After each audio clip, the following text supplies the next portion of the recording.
Hello friends, very good afternoon. So ఇవాళ editorial cooperative spirit. So union government cooperatives కోసం separate మినిస్ట్రీని ఏర్పాటు చేసింది. So on that note cooperative movement అనేది ఎలా స్టార్ట్ అయింది, మినిస్ట్రీ ఉండడం అవసరమా లేదా, ఆ మినిస్ట్రీ యొక్క రోల్స్ అండ్ రెస్పాన్సిబిలిటీస్ ఎలా ఎలా ఉండాలి అని చెప్పి ఈ ఎడిటోరియల్ అనేది సాగుతుంది. So title cooperative spirit, this is something that can be easily understood. So let's get into the ఎడిటోరియల్కి వెళ్ళే ముందు మీకు ఒక్కసారి మళ్ళీ మన కోర్స్ వివరాలు చెప్పేస్తాను. సో మన యూపీఎస్సీ ఇన్ఫినిటీ మనం ఆఫర్ చేస్తున్న యూపీఎస్సీ ఇన్ఫినిటీ కోర్సు 40,000కే స్టార్ట్ అవుతుంది. రికార్డెడ్ మోడ్లో 40కి వస్తుంది. మీరు లైవ్ అండ్ రికార్డెడ్ అయితే 45కి వస్తుంది. లైవ్ అండ్ రికార్డెడ్లో ఇన్స్టాల్మెంట్స్ 54 ఉన్నాయి. ఇవి కాక నో కాస్ట్ ఈఎంఐ ఆప్షన్ కూడా ఇస్తున్నాం. దీంట్లో కొంచెం మీకు ఇంకొంచెం తగ్గుతుంది. You can check this slide and మేడంకి కాల్ చేయండి డీటెయిల్స్ కోసం. And this valid offer is valid only till 15 July. 15 July లోపు జాయిన్ అయ్యే వాళ్ళకి ఈ పర్టికులర్ ఆఫర్ అనేది మీకు వర్తిస్తుంది. Can call ma'am and discuss about this particular course. The new ministry should seek to be a catalyst. ఇది ఒక catalyst లాగా ఉండడానికి ప్రయత్నం చేయాలి. క్యాటలిస్ట్ ఏం చేస్తుంది? ఏదన్నా ఒక యాక్టివిటీని స్పీడప్ చేస్తుంది, ఫాస్ట్గా నడిచేలాగా చేస్తుంది. డల్గా నడవకుండా ఉండే కెమికల్ యాక్షన్ని స్పీడప్ చేసేది క్యాటలిస్ట్. అలాగే ఈ కోఆపరేటివ్స్ని ఇంకొంచెం స్ట్రాంగ్గా, ఫాస్ట్గా వాటి యొక్క బెస్ట్ అవుట్పుట్ బయటకు వచ్చేలాగా చేసేయడానికి ఈ మినిస్ట్రీ అనేది హెల్ప్ అవ్వాలి. అంతేగాని should not be A command centre. వాటిని కమాండ్ చేసి వాటి పవర్ అంతా యూజప్ చేసి సెంట్రలైజ్ చేయడానికి ప్రయత్నం చెయ్యకూడదు అని చెప్పి అంటున్నారు. అసలు కోఆపరేటివ్స్ అంటే అర్థం ఏంటి? జనరల్గా మనకి ఇప్పుడు ఏదైనా సరే కంపెనీస్ ఉంటాయి. కంపెనీస్ అనేవి ఒక ప్రాఫిట్ మోటివ్తో నడుస్తూ ఉంటాయి. కోఆపరేటివ్స్ అలా కాదు. So if there are few individuals, they can get together and start a cooperative సొసైటీని స్టార్ట్ చేయొచ్చు. కోఆపరేటివ్ సొసైటీస్లో ఓన్లీ మెంబర్సే ఉంటారు, కస్టమర్స్ ఉండరు. If you want to become a customer, you should be a member first. మీరు ఎప్పుడైనా cooperative బ్యాంక్కి వెళ్ళి మీరు అకౌంట్ ఓపెన్ చేయాలనుకోండి, మీకు షేర్ హోల్డర్ ఫామ్ కూడా ఇస్తారు వాళ్ళు. అంటే you must be A share holder in the cooperative bank to become a member. అర్థమైంది? కస్టమర్ అవ్వాలన్నా మెంబర్ అవ్వాలి ఫస్ట్. సో అందరూ మెంబర్స్, వాళ్ళ కోసం వాళ్ళే చేసుకునేది కోఆపరేటివ్. సో ఒక మీకు డెఫినేషన్ కూడా మీరు చూసినట్లయితే, this is how it is defined. ఒకసారి డెఫినేషన్ చదవండి. ఇంటర్నేషనల్ లేబర్ ఆర్గనైజేషన్ ILO వాళ్ళ డెఫినేషన్ ఇది. A cooperative is an autonomous association of persons united voluntarily, వాళ్ళంతట వాళ్ళే కలిశారు. దేనికి? To meet their common economic, social, cultural needs. వాళ్ళ యొక్క నీడ్స్ని వాళ్ళు మీట్ అవ్వడానికి వాళ్ళే ఒక గ్రూప్గా ఫామ్ అయ్యి, వాళ్ళే క్యాపిటల్ కంట్రిబ్యూట్ చేసి, వాళ్ళే కస్టమర్స్, వాళ్ళే ఓనర్స్, అట్లాంటిది అనమాట. Through a jointly owned and democratically controlled enterprise. Democratically controlled అని ఎందుకన్నామంటే, ఏ నిర్ణయం తీసుకోవాలన్నా ఓటింగ్ చేయాలి, అందరికీ ఈక్వల్ ఓటింగ్ రైట్స్ ఉంటాయి irrespective of your share holding pattern. కొంతమందికి ఎక్కువ షేర్స్ ఉండొచ్చు, ఎక్కువ అమౌంట్ ఇన్వెస్ట్ చేసి ఉండొచ్చు, కొందరు తక్కువ చేసి ఉండొచ్చు, కానీ ఓటింగ్ ప్యాటర్న్ అందరికీ సేమ్ ఉంటుంది. మన డెమోక్రసీలో ప్రతి వాళ్ళకి ఈక్వల్ ఓటింగ్ రైట్స్ ఎలా ఉంటాయో అక్కడ కూడా ఈక్వల్ ఓటింగ్ రైట్స్ అనేవి ఉంటాయి అన్నమాట. మీకు బెస్ట్ ఎగ్జాంపుల్ చెప్పాలంటే, ఏదన్నా ఎంప్లాయీస్ తీసుకుని, ఏదైనా కంపెనీలో పనిచేసే ఎంప్లాయీస్ వాళ్ళందరూ కూడా దే కెన్ ఇన్ఫార్మల్గా వాళ్ళకు కోఆపరేటివ్ స్టార్ట్ చేయొచ్చు. సో ఏం చేస్తారు? ప్రతి వాళ్ళు కూడా మంత్ ఆన్ మంత్ 5,000 10,000 అందరూ కలిపి పూల్ చేసుకొని మనీ పెట్టుకొని ఆ మనీని వాళ్ళే మళ్ళీ ఉపయోగించుకోవచ్చు ఎప్పుడు అవసరమైతే అప్పుడు. సో ఇట్లాంటివి అనమాట కోఆపరేటివ్స్. సో వాళ్ళే ఓనర్స్, వాళ్ళే కస్టమర్స్, దాన్ని కోఆపరేటివ్స్ అంటాం. బెస్ట్ ఎగ్జాంపుల్ మనకి Amul is a cooperative, IFFCO is a cooperative. IFFCO Indian farmers and fertilisers company మనకు తెలుసు కదా. సో ఇది కూడా ఒక కోఆపరేటివ్. ఇవన్నీ కూడా కోఆపరేటివ్ సొసైటీస్. ఇండియా యొక్క గ్రోత్ స్టోరీలో they played a significant role, చాలా ఇంపార్టెంట్ రోల్ ప్లే చేశాయి. ప్రీ ఇండిపెండెన్స్, ఇండిపెండెన్స్ రాక ముందు నుంచి కోఆపరేటివ్స్ ఉన్నాయి. అంటే బ్రిటిష్ వారి హయాం నుంచి కూడా కోఆపరేటివ్స్ ఉండడం జరిగింది. 1880s ఫస్ట్ టైం పూణేలో ఎస్పెషలీ రైతులు ఫస్ట్ టైం ఫామ్ చేశారు. అంటే వాళ్ళు మనీ లెండర్స్ నుంచి రైతులు జనరల్గా లోన్లు తీసుకొని వాళ్ళు వ్యవసాయం సాగించేవాళ్ళు కదా. సో ఎక్కువ వడ్డీలు చార్జ్ చేస్తున్నారు అని వాళ్ళు నిరసన దిగేసరికి అప్పుడు బ్రిటిష్ గవర్నమెంట్ రైతులకి కోఆపరేటివ్స్ ఫామ్ చేసే ఒక చట్టాన్ని రూపొందించింది. మీరే ఫామ్ చేసుకోండి, you can put capital, you can use the same money అన్నట్టుగా 1880s చేశారు. 1904లో ఫస్ట్ టైం మొట్టమొదటిసారి కోఆపరేటివ్ క్రెడిట్ సొసైటీస్ యాక్ట్ అనేది తీసుకొచ్చారు. Cooperatives credit society act, societies act. ఇది మొట్టమొదటిసారి తీసుకొచ్చిన యాక్ట్ 1904లో, బ్రిటిష్ వారి హయాంలో వచ్చింది ఇది. తర్వాత 1919లో మనకి మాంటెగు చెమ్స్ఫోర్డ్ రిఫార్మ్స్, మీకు తెలిసే ఉంటుంది. మనం హిస్టారికల్ బ్యాక్గ్రౌండ్ ఆఫ్ కాన్స్టిట్యూషన్ చదివినప్పుడు దీని గురించి చదువుతాం. మాంటెగు చెమ్స్ఫోర్డ్ రిఫార్మ్స్లో ఏం చేశారంటే ఈ కోఆపరేటివ్స్ అన్నిటిని ప్రొవిన్షియల్ సబ్జెక్ట్ కింద చేశారు. ప్రొవిన్షియల్ అంటే ఇప్పుడు స్టేట్స్ అంటున్నాం, అప్పుడు ప్రొవిన్సెస్ అనేవాళ్ళు. ప్రొవిన్షియల్ సబ్జెక్ట్ అంటే అర్థం ఏంటి? These are put under provinces. దీనికి సంబంధించిన చట్టాలన్నీ కూడా ప్రావిన్సెస్ చేయొచ్చు. Bengal province, Madras province, Mumbai province, ఇవన్నీ కూడా they can make laws about this provinces. వీటికి సంబంధించి వాళ్ళు చట్టాలు చేయొచ్చు అని చెప్పి పెట్టడం జరిగింది అప్పట్లో. 1904 తర్వాత 1919లో మాంటెగు చెమ్స్ఫోర్డ్ రిఫార్మ్స్లో చేశారు. ఇదే కేటగరైజేషన్ 1935 వరకు కూడా కంటిన్యూ. 1935లో మనకి గవర్నమెంట్ ఆఫ్ ఇండియా యాక్ట్ వచ్చింది. గవర్నమెంట్ ఆఫ్ ఇండియా యాక్ట్ 1935లో కూడా same categorisation. Cooperatives were put under provincial list. Even today cooperatives are under which list? State list. State list కింద కోఆపరేటివ్స్ ఉన్నాయి. ఇప్పటికీ అది మారలేదు. 1942లో మళ్ళీ ఇంకొక చట్టం తీసుకొచ్చింది బ్రిటిష్ గవర్నమెంట్. ఏ చట్టం తీసుకొచ్చిందంటే మల్టీ యూనిట్ కోఆపరేటివ్ సొసైటీస్ అని చెప్పి తీసుకొచ్చారు 1942లో. సో ఇది ఎందుకు తీసుకొచ్చారంటే డిఫరెంట్ స్టేట్స్లో, ఫర్ ఎగ్జాంపుల్ బెంగాల్ ప్రావిన్స్లో ఉన్నది ఒకటి, మళ్ళీ బాంబే ప్రావిన్స్లో ఉన్నవి, ఈ రెండు కలిపి ఇక్కడ ఉన్న వాళ్ళు కలిపి స్టార్ట్ చేయాలనుకున్నా స్టార్ట్ చేయొచ్చు. అందుకే మల్టీ యూనిట్ కోఆపరేటివ్ సొసైటీస్ అని చెప్పి తీసుకొచ్చారు. ఇండియా పోస్ట్ ఇండిపెండెన్స్ ఎరాలో కూడా అది కంటిన్యూ అయింది. ఈవెన్ ఇండిపెండెన్స్ వచ్చిన తర్వాత 5-year ప్లాన్స్లో కూడా they got extremely good importance, చాలా ఎక్కువ ఇంపార్టెన్స్ ఇవ్వడం అనేది జరిగింది. 1984లో కూడా multi state cooperative societies act Indian government తీసుకొచ్చింది. So multiple things have come in దీని ప్రకారం. సో మనం ఒకసారి చూసేద్దాం ఇందులో ఏం రాశారో. Alongside the state and the market, cooperatives play a vital role in the country's development, but are seldom the focus of policy planning. State మరియు market తో పాటు, అంటే గవర్నమెంట్ మార్కెట్ తో పాటు కోఆపరేటివ్స్, మార్కెట్ అంటే ప్రైవేట్ సెక్టర్ అని, state అంటే public sector అని అర్థమైందా? వీటితో పాటు cooperatives also play a vital role in country's development. Country యొక్క డెవలప్మెంట్లో కోఆపరేటివ్స్ కూడా ఇంపార్టెంట్ రోల్ ప్లే చేస్తాయి. ఇది కంప్లీట్గా గవర్నమెంట్ సెక్టర్ కాదు, అలాగని ప్రైవేట్ సెక్టర్ కాదు. ప్రైవేట్ సెక్టర్ అనుకోండి ప్రాఫిట్ మోటివ్ ఉంటుంది, వీళ్ళకి ప్రాఫిట్ మోటివ్ ఉండదు. వాళ్ళ నీడ్స్ వాళ్ళు ఫుల్ఫిల్ చేసుకోవాలనే మూమెంట్తో వెళ్తారు తప్పితే ప్రాఫిట్ మోటివ్తో వీళ్ళు వెళ్ళరు. అందుకని కోఆపరేటివ్స్ కూడా ఇంపార్టెంట్ రోల్ ప్లే చేశాయి, but are seldom the focus of policy planning. కానీ గవర్నమెంట్ ఏ పాలసీ తీసుకొచ్చినా, ఏ చట్టాలు తీసుకొచ్చినా సరే కోఆపరేటివ్స్ గురించి పెద్దగా పట్టించుకోదు. సెల్డమ్ అంటే రేర్లీ, దీనిపైన ఫోకస్ చేయకుండా వదిలేసేవాళ్ళు ఎప్పుడు కూడా. So the creation of a new union ministry to oversee the cooperative sector will redeem it from negligence according to the government. Government ఏమంటుంది, ఇప్పటి వరకు వాటిని పట్టించుకోలేదు, అందుకని ఇప్పుడు సెపరేట్ గా వాటికి ఒక న్యూ యూనియన్ మినిస్ట్రీ క్రియేట్ చేస్తున్నాము. ఇది ఏం చేస్తుందంటే it will overseas cooperative sectors, పర్యవేక్షణ చేస్తుంది. ఓవర్సీ అంటే పర్యవేక్షించడం, కోఆపరేటివ్ సెక్టర్ ని పర్యవేక్షణ చేస్తుంది. అండ్ ఇలా చేయడం అనేది will redeem it from negligence నుంచి బయటికి తీసుకొస్తుంది. మళ్ళీ ఇంతకు ముందు పునర్వైభవాన్ని తీసుకొచ్చేలాగా, ఈ నెగ్లిజెంట్ సెక్టర్ గా మారిపోయింది, దీనికి మళ్ళీ జవసత్వాలు వచ్చేలాగా చేస్తుంది ఈ కొత్తగా మినిస్ట్రీ పెట్టడం అనేది అని గవర్నమెంట్ చెప్తోంది. క్రిటిక్స్, విమర్శకులు ఏమంటున్నారు? They fear that this ministry is purposed to concentrate even more of the centre. Actual గా కోఆపరేటివ్స్ అన్ని కూడా స్టేట్ గవర్నమెంట్ కంట్రోల్లో ఉంటాయి.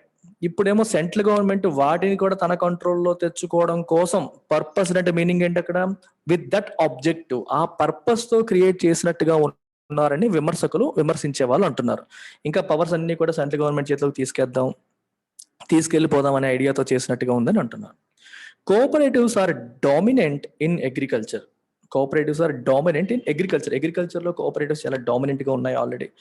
క్రెడిట్ అంటే బ్యాంకింగ్ సెక్టర్, అప్పుల్లో, మార్కెటింగ్ లో కూడా యాక్టివ్గా ఉన్నాయి. ఫర్ ఎగ్జాంపుల్ మీకు మార్కెటింగ్ వచ్చేసరికి అమూల్, ప్రొడ్యూసర్స్, ఇలాంటివి కూడా, but not limited to those. అలాగనే అవే కాదు, ఇంకా వేరే వాటిలో కూడా ఉన్నాయి. Some are big like IFFCO అనేది చాలా పెద్దది, చాలా పేరున్నది, ఎప్పటి నుంచో ఉన్నది, and it's a big cooperative society, ఎప్పటి నుంచో ఉన్నది. And has around a third of the market share in fertilisers. Fertilisers లో 1/3 మార్కెట్ షేర్ ఇఫ్కోకే ఉంది, అంటే అంత పెద్దగా ఉంది. ఫార్మర్స్ కలిపి ఏర్పాటు చేసిన society. It is not a private company. IFFCO is not a private company. ఫార్మర్సే అందులో మెంబర్స్, ఫార్మర్సే అందులో ఓనర్స్. అర్థమవుతుందా? సో ఇఫ్కో తీసుకొచ్చింది, it has around 1/3 of market share. Edible oil, sugar, fisheries లో దే ఆర్ ఆల్ ఫర్మిడబుల్, అంటే వెరీ స్ట్రాంగ్, అంటే ఎదుటి వాళ్ళకి భయం కలిగించేంత, అంటే అంత స్ట్రాంగ్ గా కోఆపరేటివ్స్ అనేవి ఉన్నాయి. As market conditions are evolving, market conditions అనేవి ఎవాల్వ్ అవుతున్న కొద్ది, ఎవాల్వ్ అంటే పరిణామం చెందడం, మార్పు చెందడం, గ్రో అవ్వడం అవుతున్న కొద్దీ, cooperatives in states such as Kerala have got in to complex operations. Complex operations లో కూడా ఎంటర్, అంటే ఫర్ ఎగ్జాంపుల్ ఐటీ పార్క్స్ లోకి ఎంటర్ అవ్వడం, మెడికల్ కాలేజెస్ లో కూడా ఎంటర్ అయ్యాయి. అంటే ఇంతకు ముందు చెప్పిన అంశాలే కాకుండా అదర్ ఆస్పెక్ట్స్ లో కూడా కోఆపరేటివ్స్ అనేవి వన్ బై వన్ ఎంటర్ అవుతూ వస్తున్నాయి. More avenues for expansion such as insurance remain untapped. Cooperatives అనేవి ఇన్సూరెన్స్ లాంటి సెక్టర్ లో కూడా వెళ్ళొచ్చు. ఎవెన్యూస్ అంటే ఛాన్సెస్, అవకాశాలు, ఆపర్చునిటీస్. ఎక్స్పాన్షన్ కి ఇంకా చాలా అవకాశాలు ఉన్నాయి, ఆపర్చునిటీస్ ఉన్నాయి, ఛాన్సెస్ ఉన్నాయి, ప్లేసెస్ ఉన్నాయి. ఇన్సూరెన్స్ లాంటి ఇండస్ట్రీస్ లో కూడా వెళ్ళే అవకాశం ఉంది. ఈ వెన్యూస్ అన్ని రిమైన్స్ అన్టాప్డ్, వాటిని ఇంకా ట్యాప్ చేయలేదు, అంటే ఎవరు వెళ్ళలేదు ఇప్పటి వరకు. But there is scope and regulatory resume must evolve in step. Regulatory resume కూడా ఎవాల్వ్ అవ్వాలి. అంటే కోఆపరేటివ్స్ ఇప్పుడు ఆ సెగ్మెంట్ లోకి వెళ్ళాయి అనుకోండి, వాటిని ఎలా చేయాలి, వాటిని ఎలా ఓవర్సైట్ చేయాలి, అంటే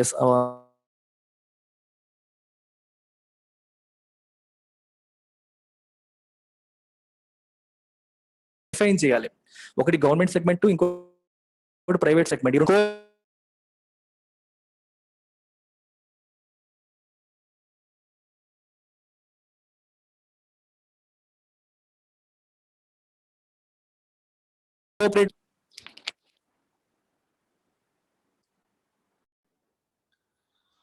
The legal architecture of the sector began evolving since 1904. మీకు ఆల్రెడీ చెప్పాను, 1904లో మొట్టమొదటి యాక్ట్ తీసుకొచ్చారు. అంటే ఫుల్ యాక్ట్ అనేది కోఆపరేటివ్స్ కోసం సెపరేట్గా యాక్ట్ తీసుకొచ్చి 1904లో అండర్ కొలోనియల్ రూల్.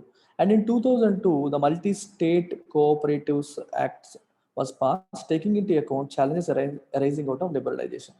లిబరలైజేషన్ వల్ల వచ్చిన కొత్త ఛాలెంజెస్ కూడా హ్యాండిల్ చేయడం కోసం మల్టీ స్టేట్ కోఆపరేటివ్స్ యాక్ట్ అనేది 2002లో తీసుకురావడం అనేది జరిగింది. Considering the fact that cooperatives fall in the state list of the constitution. మీకు చెప్పాను, కాన్స్టిట్యూషన్ లో union list, state list, concurrent list అని 3 ఉంటాయి. 7th షెడ్యూల్లో మెన్షన్ చేస్తారు ఇవన్నీ కూడా. అయితే ఈ కోఆపరేటివ్స్ అనేవి స్టేట్ లిస్ట్ లో ఉంటాయి. స్టేట్ లిస్ట్ లో ఉన్నప్పుడు వాటిని హ్యాండిల్ చేసేది ఎవరు? State governments. మరి యూనియన్ మినిస్ట్రీ ఎందుకు తీసుకొచ్చారు? సో కాబట్టి యూనియన్ గవర్నమెంట్ దీన్ని ఎలా కంట్రోల్ చేస్తుంది అనేది ఒక డిఫరెంట్ క్వశ్చన్. అందుకని the centre will have to innovate to provide legal sanctity for the new ministry. State under లో ఉండే కోఆపరేటివ్స్ హ్యాండిల్ చేయడం కోసం సెపరేట్ గా యూనియన్ మినిస్ట్రీ తీసుకొచ్చారు. మరి దానికి లీగల్ సాంక్టిటీ ఎలా కల్పిస్తారు? చట్టం దాన్ని ఎలా అందిస్తుంది? చట్టం దానికి ఎలా యాక్సెప్టెన్స్ ఇస్తుంది అనే విషయాలు ఇంకా క్లారిటీ లేదు. So central government has to innovate. So కొత్త సిస్టమ్తో రావాలి, కొత్త ఇన్నోవేషన్, కొత్త తరహా మెకానిజం ఏదో సృష్టించాలి. ఇంకా స్టేట్ లిస్ట్లో ఉండే అంశాన్ని ఇప్పుడు సెంట్రల్ గవర్నమెంట్ కంట్రోల్లో ఉండే యూనియన్ మినిస్ట్రీ కంట్రోల్ చేయడం అనేది కాన్స్టిట్యూషన్ ఏ రకంగా అలౌ చేస్తుంది అనేది క్లారిటీ లేదు. A separate ministry can marshal the diffused capacity of the sector, however. Diffused capacity అంటే స్ప్రెడ్ అవుట్. సెక్టర్కి చాలా కెపాసిటీ ఉంటుంది, that is well spread out. ఒక చోట లేదు, కాన్సన్ట్రేషన్ ఒక చోట లేకుండా డిఫరెంట్ సెక్టర్స్లో డిఫరెంట్ కోఆపరేటివ్స్ అనేవి ఉన్నాయి. అన్నింటి యొక్క పొటెన్షియల్ని ఒక దారిలోకి తీసుకురావడం. మార్షల్ అంటే గ్యాదర్, అంటే ఒక చోటకి తీసుకురావడానికి మినిస్ట్రీ అనేది డెఫినెట్గా హెల్ప్ అవుతుంది. ఇప్పుడు ఏ స్టేట్ కా స్టేట్ ఉండిపోయింది అనుకోండి, ఒక స్టేట్లో ఉన్న కోఆపరేటివ్ యొక్క పవర్ని ఇంకో స్టేట్లో ఉన్న కోఆపరేటివ్స్ని మనం కలిపి ఉపయోగించలేం. యూనియన్ మినిస్ట్రీ అనేది అన్నింటి యొక్క శక్తిని ఉపయోగించగలిగే, గ్యాదర్ చేసే కెపాసిటీ ఉంటుంది, ఇక్కడ యూనియన్ గవర్నమెంట్ కాబట్టి. కాకపోతే దాన్ని మిస్యూజ్ చేయకూడదు, పాజిటివ్గా ఉపయోగించాలి. That said, this move will turn disastrous if the attempt is to appropriate the political capital of the sector, which is significant. నిజంగా కోఆపరేటివ్స్ని ఇంప్రూవ్ చేయాలి, వాటి యొక్క డిఫ్యూజ్డ్ పవర్ని, పొటెన్షియల్ని బయటికి తేవాలి అనే ఉద్దేశంతో చేస్తే మంచిదే. అలా కాకుండా అటెంప్ట్ అనేది అప్రోప్రియేట్ అంటే తీసుకోవడం. అప్రోప్రియేట్ అనేది ఇక్కడ వర్బ్గా వాడారు చూడండి, 2 తర్వాత వచ్చింది. It is a verb which means to take. దేన్ని పొలిటికల్ క్యాపిటల్. పొలిటికల్ క్యాపిటల్ అంటే పొలిటికల్ క్లౌట్, పవర్ అని అర్థం. అంటే కోఆపరేటివ్స్కి చాలా ఇన్ఫ్లుయెన్స్ ఉంటుంది, లోకల్ లెవెల్లో చాలా ఇన్ఫ్లుయెన్స్ ఉంటుంది, పవర్ ఉంటుంది. ఆ పవర్ని కూడా తన కంట్రోల్లోకి తెచ్చుకోవాలి అనే ఉద్దేశంతోనే ఒకవేళ గవర్నమెంట్ ఇది చేసి ఉంటే it will turn disastrous.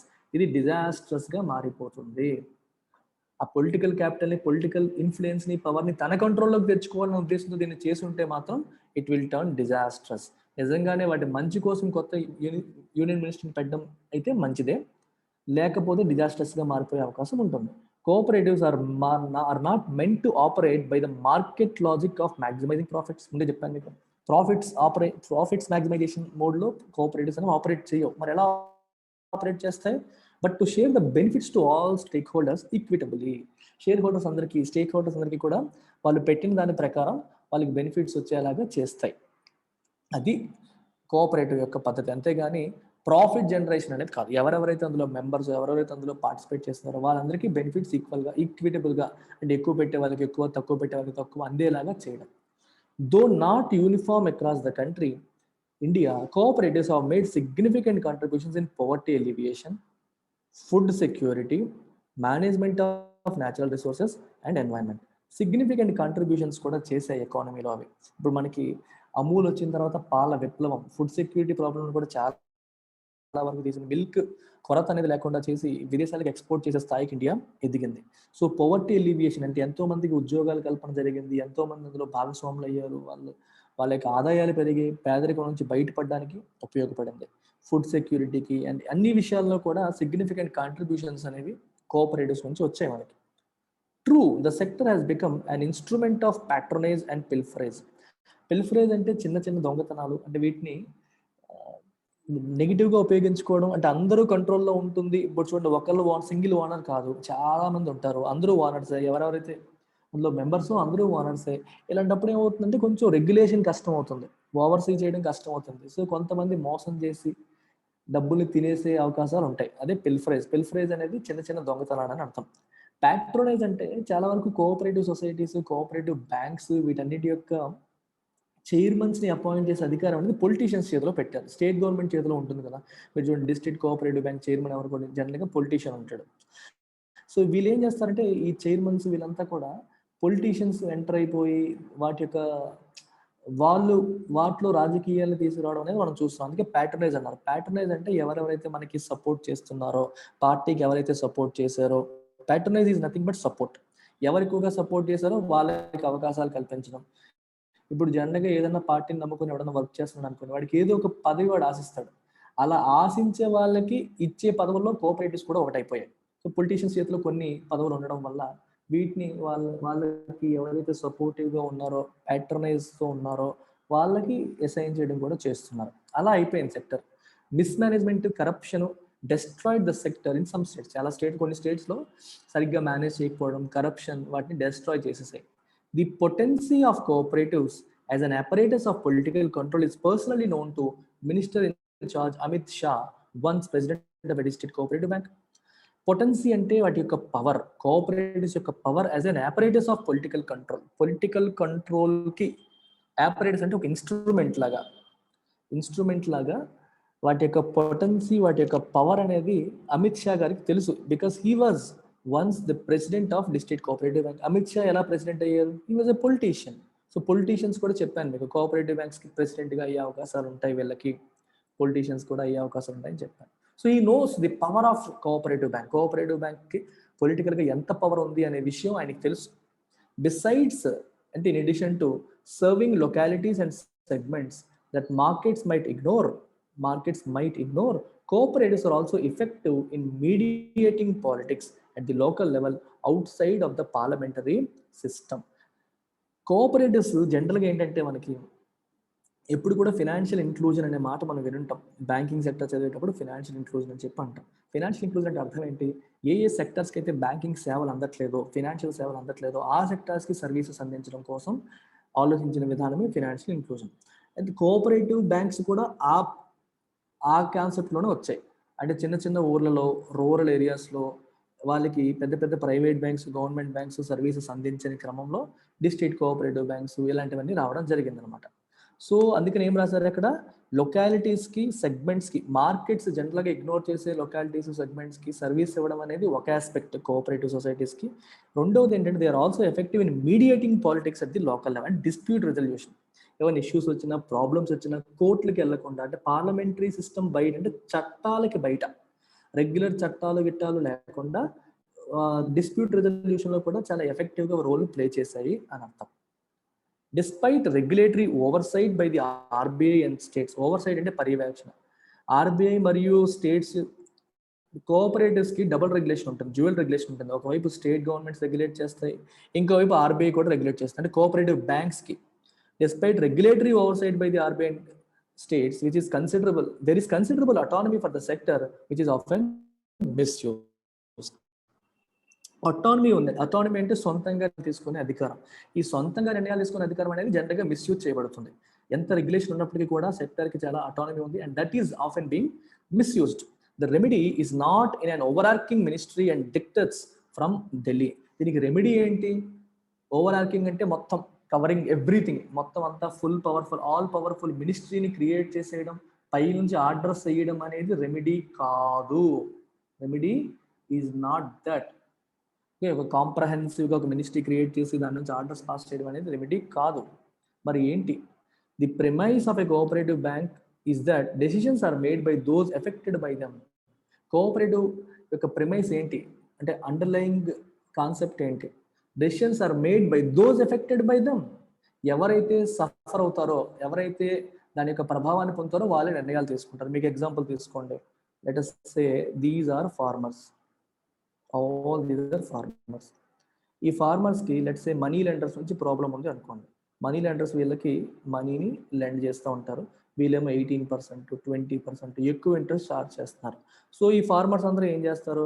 Money lenders ఎక్కువ చార్జ్ చేస్తారు కాబట్టి they will form a cooperative form చేస్తారు. కోఆపరేటివ్ ఫామ్ చేసినప్పుడు ఏమవుతుంది?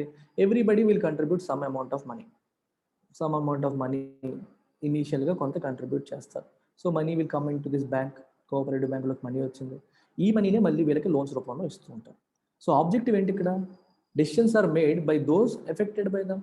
సో కస్టమర్స్ వాళ్ళే, ఓనర్స్ వాళ్ళే కస్టమర్స్, వాళ్ళే ఓనర్స్ అనేది ఉద్దేశం అనమాట. కోఆపరేటివ్ బ్యాంక్ యొక్క ప్రధాన ఉద్దేశం అదే. బయట వాళ్ళు, ప్రైవేట్ కంపెనీస్ వీళ్ళని ఎక్స్ప్లాయిట్ చేస్తున్నాయి, వీళ్ళని తినేస్తున్నాయి కాబట్టి మనమే ఏర్పాటు చేసుకుని ఒకరికొకరు సహకారం చేసుకుందాం. అందుకే సహకార మీనింగే ఉంది దాంట్లో. అది objective. The case for transparency and efficiency in the sector is strong. So ఇలాంటి సెక్టర్ ఎలా ఉండాలి? ట్రాన్స్పరెంట్గా, ఎఫిషియెంట్గా ఉండాలి. That goal must be pursued not by scaring the very soul of the sector but by advancing the cooperative spirit. మరి ఆ efficiency తీసుకురావడం ఎలాగా? ట్రాన్స్పరెన్సీ తీసుకురావడం ఎలాగా? ఆ గోల్ మనం ఎలా సాధించాలి? పర్సూ అంటే ఫాలో అవ్వడం, అన్వేషించడం. ఆ గోల్ని ఎలా సాధించాలి, ఎలా పర్సూ అవ్వాలి, ఎలా ఫాలో అవ్వాలి? Not by scaring the very soul of the sector. ఆ సోల్ ఆఫ్ ద సెక్టర్ని భయపెట్టి కాదు, అంటే పై నుంచి ఆర్డర్స్ పాస్ చేసి విపరీతమైన ప్రెజర్ పెట్టి కంట్రోల్ చేసి కాదు, but by advancing the cooperative స్పిరిట్ని అడ్వాన్స్ చేయడం ద్వారా. ఇవి పెట్టింది ఒకరికొకరికి సహకరించుకోవడం కోసమే అనే ఆస్పెక్ట్ అనేది జనాల్లోకి వెళ్ళాలి. చాలా మందికి తెలియదు అవి ఎందుకున్నాయి, అవి రెగ్యులర్ బ్యాంక్స్ అని అనుకుంటారు, రెగ్యులర్ సొసైటీస్ అని అనుకుంటారు. బట్ వాటి మీద అవగాహన లేదు చాలా మందికి. ఆ స్పిరిట్ అనేది ప్రజల్లోకి వెళ్ళాలి. ఆ రకంగా వాటిని ముందుకు తీసుకెళ్ళడానికి ప్రయత్నం చేయాలి. The new ministry could indeed be a catalyst. ఆ ప్రాసెస్లో కొత్త మినిస్ట్రీ అనేది ఒక క్యాటలిస్ట్ కింద, ఒక ఉత్ప్రేరకం లాగా, ఆ స్పీడప్ చేసేలాగా పనిచేస్తుంది. But it must not fashion itself as a command authority. కానీ కమాండ్ అథారిటీ లాగా, సెంట్రలైజింగ్, కంట్రోల్ చేసే అథారిటీ లాగా మారిపోకూడదు, అలా వెళ్ళిపోకూడదు. ఓకే, కోఆపరేటివ్ స్పిరిట్ని అడ్వాన్స్ చేయాలి, దాని గురించి అందరికీ తెలియాలి. ఆ విషయంలో మినిస్ట్రీ ఏం చేయగలిసి అది చేయాలి తప్పితే it should not fashion itself as a command authority. Command మోడ్లోకి వెళ్ళకూడదు అనేది ఇక్కడ ఉద్దేశం. That's about it. Thank you very much. Take care.